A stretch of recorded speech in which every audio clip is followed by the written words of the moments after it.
नमस्कार विद्यार्थी मित्रांनो, मी डॉक्टर भावना श्रीपती पोळ, केकेवा कला वाणिज्य विज्ञान आणि संगणक विज्ञान महाविद्यालय, पिंपळस रामाचे, तालुका निफाड या महाविद्यालयामध्ये मी सहाय्यक प्राध्यापक म्हणून कार्यरत आहे. माझा विषय इतिहास हा आहे. आज आपण MA प्रथम वर्ष पेपर 4 मधील पहिलं प्रकरण जाती व्यवस्थेचा उदय याचा थोडक्यात आढावा घेणार आहोत. जात ही एक सामाजिक प्रणाली आहे, ज्यामध्ये व्यवसाय, स्वगटातील व्यक्तींशी विवाह, संस्कृती, सामाजिक वर्ग आणि राजकीय शक्ती एकत्रित गुंतलेल्या असतात. भारतीय समाज अनेकदा जात शब्दाशी संबंधित आहे असे म्हटले जाते. तो प्रथम पोर्तुगीजांनी आणि त्यांच्या स्वतःच्या युरोपियन समाजात वारसा वर्गस्थिती वर्णन करण्यासाठी वापरला होता. इंग्रजीतील जात हा शब्द लॅटिन कास्टस या शब्दापासून बनला आहे. कॅरियर या मूळ धातूपासून तो बनलेला आहे. त्याचा अर्थ वेगळा, कप्पाबंद असा होतो. या शब्दाचा उगम 17व्या शतकात पोर्तुगीज कास्टा जातीच्या वंश जात या शब्दातून झाला. युनिसेफने याला जात आधारित भेदभाव म्हटले आहे. प्रामुख्याने आशिया खंडातील भारत, श्रीलंका, बांगलादेश, नेपाळ, जपान आणि आफ्रिका भागात ही सामाजिक व्यवस्था प्रचलित आहे. युनिसेफच्या अंदाजानुसार जगभरातील 250 दशलक्ष लोकांना जात आधारित भेदभावाने प्रभावित केल्याचा अंदाज आहे. पूर्वीची टोळी व्यवस्था आजच्या जाती व्यवस्थेची मातृसंस्था ठरते. जाती व्यवस्था एकट्या ब्राह्मणांनी निर्माण केली असती तर इतरांनी केव्हाच नष्ट करून टाकली असती. आजही जाती अंत करणे म्हणजे बेटीबंदी तोडणे होय, असे समीकरण मांडले आहे. येथे या गाभ्याच्या मुद्द्यापुरता विचार केला आहे. वरती सांगितल्याप्रमाणे चातुर्वर्ण्य गुणकर्मनिष्ठ असो की जन्मनिष्ठ संपूर्ण भारतभर कधीही अस्तित्वात नव्हते. त्यामुळे वर्गीकरणासाठी मांडलेल्या काल्पनिक व्यवस्थेपासून वास्तविक जाती व्यवस्था निर्माण होणे शक्य नव्हते. जाती व्यवस्था ही आली कुठून हा मोठा प्रश्न आहे. आता जाती व्यवस्थेची लक्षणे ही अनेक आहेत. त्याच्यामध्ये बेटीबंदी, रोटीबंदी, व्यवसाय बंदी, स्पृश्यता बंदी, श्रेष्ठ कनिष्ठ ही यापैकी काही लक्षणे आहेत. काही त्यातील मूलभूत लक्षण म्हणजे बेटीबंदी हे लक्षण आहे. हे लक्षण जन्माधारित आहे व त्या सर्वांचा मूलाधार बेटीबंदी हा होय. बेटीबंदी तोडली जाती व्यवस्थेचे सारेच लक्षण नाहीसे होतात व म्हणूनच ती व्यवस्था नष्ट करायची तर बेटीबंदी तोडली पाहिजे असे म्हटले जाते. ते यासाठीच आज बेटीबंदी वगळता उरलेली लक्षणे व्यवहारात कोलमडून पडली आहेत व जाती अंत करणे म्हणजे बेटीबंदी तोडणे होय असे समीकरण बनले आहे. व मी येथे या गाभ्याच्या मुद्द्यापुरताच विचार करणार आहे. जात म्हणजे तरी काय? रक्त संबंधाने जोडले गेलेला समूह म्हणजे जात. यात 2 गट याच्यामध्ये येतात. ज्यांचे नजीकचे पूर्वज एकच आहेत अशा एकाच रक्ताने जोडलेल्या भावकीचा गट ते एका कुळाचे, गोत्राचे मानले जातात. बाप, भाऊ, काका, चुलत काका अशी नाते यात मोडतात. हे सपिंड असल्यामुळे त्यांच्यात विवाह होऊ शकत नाही. हिंदू कायद्यातही या गटास सपिंड विवाहासाठी प्रतिबंधित गट असे म्हटले आहे. दुसरा गट येतो सोयऱ्यांचा. यात सासरा, मामा, मेहुणा, त्यांची भावकी अशी नाती मोडतात. हा विवाह योग्य नात्यांचा गट होय. विवाह जुळविण्यापूर्वी भावकीच्या व सोयऱ्यांच्या नात्यांची खात्री करून घेतली जाते. यासाठी दोन्ही कुटुंबाचा इतिहास पाहिला जातो. गोत्रकुळ तपासली जाते. त्या कुटुंबाचे सोयरे, भावकी कोटवर आहेत, त्यांच्यात पूर्वजात विवाह होत होते की नाही, ते पूर्वीचे सोयरे आहेत की नाही याचा शोध घेतला जातो.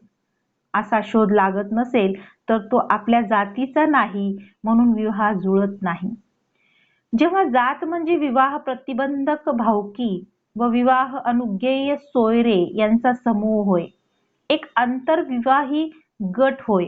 अनेक समाजशास्त्रज्ञांनी अशीच व्याख्या केली आहे व ती वस्तुनिष्ठ आहे. अशा आंतरविवाह गटांची म्हणजेच जातींची संख्या किती असावी? तर भारतात 4000 जाती आहेत. ही एक मोघम बोलण्याची पद्धत आहे. जातींच्या वेगवेगळ्या नावांवरून तिची संख्या मोजली जाते. परंतु 2 किंवा अधिक जातींची नावं एकच असली तरी वरील अर्थाने ती जात एकच असेल असे नाही. एकाच नावाच्या विविध जाती वेगवेगळ्या प्रदेशात आढळून आल्या आहेत. जातीबाहेर लग्न करणे या कसोटीनुसार जात व पोटजात असा भेद करता येत नाही. एका जातीतून अनेक कारणांनी दुसरी जात निर्माण झाली तरी स्वतंत्र आंतरविवाहिक गट म्हणून स्वतंत्र जात बनते.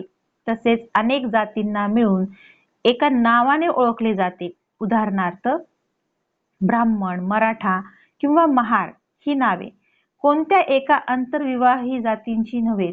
त्या प्रत्येक नावात अनेक आंतरविवाही जाती आहेत. वस्तुतः ती जातीपुंज वा जातीसमूह होत.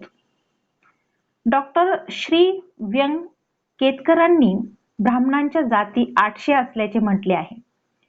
डॉक्टर गो स घुर्ये यांनी 1911च्या जनगणनेनुसार गुजरातमध्ये ब्राह्मणांच्या 93 जाती असल्याचे नोंदवले आहे. डॉक्टर आंबेडकरांनी भारतात ब्राह्मणांच्या 1886 जाती असल्याचे म्हटले आहे. त्यातील 1210 जातीची नावेही दिलेली आहेत. संजय सोनवणी यांनी ब्राह्मणात 550 जाती असल्याचे म्हटले आहे. डॉक्टर केतकरांनी 1909 असे म्हटले होते की हिंदू समाजात अशा काही जाती आहेत तिच्या 15 कुटुंबापलीकडे विवाह होऊ शकत नाही. आपली संख्या अधिक दिसावी म्हणून अनेक जाती समूहाचे नाव सांगतात, पण त्यांच्या खऱ्या जाती विवाहाच्या वेळेस कळतात. थोडक्यात जात म्हणजे नात्या गोत्यांचा कुटुंबाचा मोठा समूह असतो. जात म्हणजे विस्तारित कुटुंब ही डॉक्टर इरावती कर्वे यांनी केलेली व्याख्या अगदी वस्तुनिष्ठ आहे. मनुस्मृतीच्याच नव्हे तर आर्यांच्या आधीपासून भारतात शेकडो जाती अस्तित्वात होत्या. या जाती कशा निर्माण झाल्या याचे स्पष्टीकरण देणारा पहिला धर्मग्रंथ मनुस्मृती होय. 4 वर्णाच्या संकरातून जाती निर्माण झाल्या असे मनुस्मृती सांगते. वरच्या वर्णाचा पुरुष व खालच्या वर्णाची स्त्री अनुलोम विवाह, खालच्या वर्णाचा पुरुष वरच्या वर्णाची स्त्री प्रतिलोम विवाह, अशा विवाहातून निर्माण झालेली प्रजा म्हणजे विविध संकरित जाती. अशा संकरित जातींचा विचार वर्णांशी व अन्य संकर जातीच्या झालेल्या साखळी विवाहातून निर्माण झालेल्या आणखी जाती म्हणजे सर्व जाती. विश्व ही मनुस्मृतीने जातीची लावलेली उपपत्ती म्हणजे केवळ कल्पनाविलास, भाकड कथा नसून सर्व जातींची बदनामी होईल अशी वर्ण उपपत्ती काल्पनिक. तशीच ती जाती उपपत्ती ही म्हणजे केवळ काल्पनिक. आधीच अस्तित्वात असलेल्या जाती कशा निर्माण झाल्या हे ईश्वरांच्या नावे सांगता येईना म्हणून वर्णसंकराचा हा भ्रामक सिद्धांत मांडण्यात आला. 4 शिवाय 5वा वर्ण नाही असे जाहीर करून देशात आणखी असलेल्या जातींना अस्पृश्य जाती मानण्याची सोय करून ठेवण्यात आली. जाती व्यवस्था ही टोळी व्यवस्थेतून रूपांतरित झालेली व्यवस्था आहे. आंतरविवाहित गट हे तिचे मुख्य लक्षण टोळी व्यवस्थेचे होय. भारतीयच नव्हे तर सर्व मानवी संस्कृतीचा आरंभ टोळी अवस्थेपासूनच झाला आहे. एक रक्त हाच नियम होता. विवाह आपल्याच टोळीत होत असत. टोळीची जमात व जात बनत असते. क्रमाने कित्येक जाती भटक्या अवस्थेतून स्थिर झाल्या. काही भटक्या व अन्य जमातीस राहिल्या. तेथील जमातींनी एकत्रित येऊन ग्रामीण समाज बनवला. ही प्रक्रिया अनेक समाजशास्त्रज्ञांनी मान्य केली आहे. जातीबरोबर ग्रामव्यवस्था तयार झाली. व्यवसायाची विभागणी झाली. व्यवसायानुसार आहे काही जाती बनल्या. आणखी अनेक कारणातून अनेक जाती जन्माला येऊ लागल्या. पण सामान्यपणे घडलेली गोष्ट म्हणजे नवी जात बनवताना आंतरविवाहाचा गाभा मात्र कायम राहिला. या दृष्टीने पूर्वीची टोळी व्यवस्था आजच्या जाती व्यवस्थेची मातृसंस्था ठरते. ती ब्राह्मणांनी निर्मिलेले नाहीत. तिचे धार्मिक समर्थन करण्याचे व स्वतःसाठी अधिकाधिक उपयोग करण्याचे त्यांनी काम केले. ती एकट्या ब्राह्मणांनी निर्माण केली असती तर ती केव्हाच नष्ट करून टाकली असती. स्थिर अवस्था प्राप्त झाल्यानंतर गावाच्या गरजा गावातच भागविल्या जाव्यात या दृष्टीने गावात स्वयंपूर्ण बनविण्यात आले. यासाठी ग्रामव्यवस्था व जातीव्यवस्था यांची गुंफण घालण्यात आली. गावगाडा जातगाडा एकरूप होऊन ग्रामीण जीवन गाडा बनला. आरंभीच्या काळात मोठी शहरे नव्हती. गावातच प्रत्येक जातीला काम करण्याची संधी असे. गावातच प्रत्येक जातीला पुढारी असे. गावाचे जातीचे नियम गाववाले बनवत, जातवाले बनवत. गावासाठी ग्रामसभा, ग्रामपंचायत असे गावातील वादविवाद मिटविण्याचे व न्यायदानाचे काम ग्रामसभा करी. प्रत्येक जातीची स्वतंत्र जातपंचायत असे. जातीचे नियमन करणे, जातीच्या अंतर्गत न्यायदान करणे अशी कामे जातपंचायत करी. जात म्हणजे जणू एक स्वायत्त संस्थान व गाव म्हणजे स्वायत्त संघ संस्थान असे. प्रदेशाचा जो राजा असे तो कर वसुली व कायदा सुव्यवस्था या पलीकडे गावाच्या व जातीच्या राजकारणात लक्ष घालत नसे. त्यामुळे राजा कोण आला नि गेला याचे गावाला जातीला स्वैरसूतक नसे. शतकानुशतके मुस्लिमांसहित अनेक राजवटी आल्या आणि गेल्या, पण गावगाडा व जातगाडा तसाच चालू राहिला.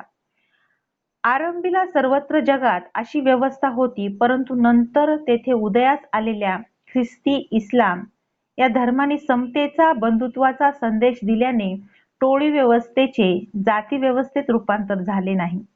तेथील राजवटींनी हेच काम पुढे नेले. भारतात मात्र धर्मांनी व राज्यकर्त्यांनी ती नष्ट करण्याचे प्रयत्न केले नाहीत. तिला तसेच राहू देण्याची स्वायत्तता दिली. एवढेच नाही तर त्या धुरीणांनी स्वतःच्या लाभासाठी तिचा वापर केला. हा गावगाडा स्वतः अनुभवला आहे. अत्रे यांच्या गावगाडा या पुस्तकातून त्याचे प्रतिबिंब आपल्याला पाहता येते. गावगाडा ब्राह्मणांनी निर्माण केले नाहीत तर काही गावात ब्राह्मणाचे एकही घर दिसणार नाही. जाती व्यवस्थेचे उगमस्थान शोधायचे असेल तर ग्रामव्यवस्थेचा व नगर जीवनाचा भाग न बनता रानावनात भटक्या, अर्धभटक्या व अन्य वन्य जमातीचा अभ्यास करावा लागेल. यांना आदिवासी म्हटले जाते. त्यांच्या जाती व्यवस्था अधिक घट्ट दिसून येते. त्यांच्यात बेटी व्यवहार होत नाही. त्यांचे स्वतःचे सामाजिक नीती नियम, विवाहाचे प्रकार वेगवेगळे आहेत. सहपालन विवाह, हट्टगमन विवाह, सेवा विवाह, राक्षस विवाह असे विवाह प्रकार त्यांच्यात आजही रूढ आहेत.